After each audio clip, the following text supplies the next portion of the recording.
Hundreds evacuated from a ship after a fire. Ships are also being banned from Juneau, Alaska, and cruise ships, more of them coming to the Lake Erie. Here's your cruise flash news for February 3rd, 2023. Norwegian's Getaway is going to be skipping Bermuda. Guest on board the Getaway. They have a 5-night Bermuda sailing. It departed New York on the 1st. It's not going to be visiting the British territory of Bermuda, though. It's going to be going to our wonderful favorite one, Nassau. Guests were only notified of the change as embarkation was underway on Wednesday as a result of a recent increase in winter weather activity. And in abundance of caution, we have made the decision to alter your voyage as a safety precaution, the ship line said in a letter. Such high winds make navigation around Bermuda's natural reefs a challenge, and ships risk not only damaging the delicate reefs, but also being pushed back in the dock facilities and damaging the ship. Quote, the safety and security of our guests, crew, and communities we visit is our top priority. Hundreds were evacuated after fire ignites on a cruise ship in Sydney, Australia. Hundreds of people evacuated after a fire ignited on board while it was at berth in Sydney on Friday, February 3rd. Fire and Rescue New South Wales said it was called in response to a blaze on the cruise ship Viking Orion at Sydney's White Bay Cruise Terminal at 8 a.m.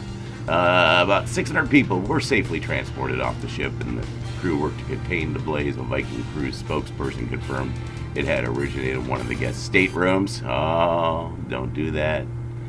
The fire spread to 2 adjacent staterooms, but was fully extinguished within the hour. No injuries reported. Viking assured local media that the Orion's scheduled operations will continue as they conduct its own investigation.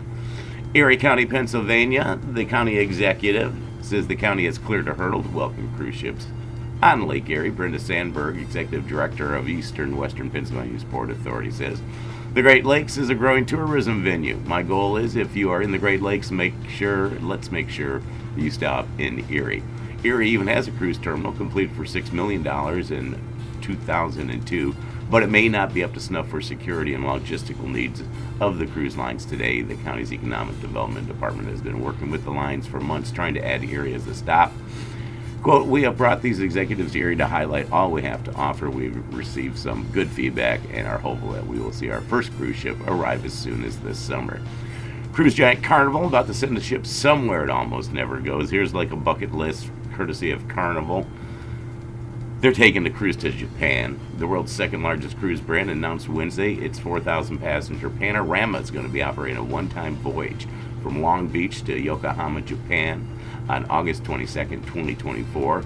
It's going to be unusually long for Carnival, 18 nights, bringing calls in both Alaska and Japan as the ship arcs around the top of the Pacific Basin on its way to Yokohama. As it sails up the coast of Alaska, it's going to go to Ketchikan, Inukjuat Fjord, Sitka, and Icy Strait Point. Calls in Japan include the northern ports of Kushiro and Aomori.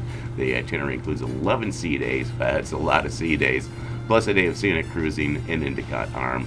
It comes as Carnival's repositioning the Panorama to Asia for a month on an overhaul in dry dock. Sticking with Alaska, a popular Alaskan port is seeking to limit cruise ship visits. At a meeting on Tuesday in Juneau, the Juneau Assembly approved a variety of objectives covering tourism. The limitation is going to be proposed on cruise ships, and it's a strong measure to minimize crowding and pollution, they say, which is generated by the ships and the thousands of tourists they bring to the city's downtown area. Assembly person saying, quote, we've got too many people in too small an area. Downtown hasn't gotten any bigger. The sidewalks aren't bigger. The roads aren't bigger. We're at a point where capacity really is the issue. Juneau is not the only U.S. port. Bar Harbor, Maine is using environmental reasons to try to limit the number of ships that visit, with passengers only reaching a maximum of 1,000 per day, which will restrict just about every single large ship in the cruise industry. The strict ordinance is being legally challenged, though, by businesses in the area. Got to take those tourism dollars and make your port a little bit better then, rather than close down and suffer for the local business people. That's your Cruise Flash News update for today, February 3rd, 2023.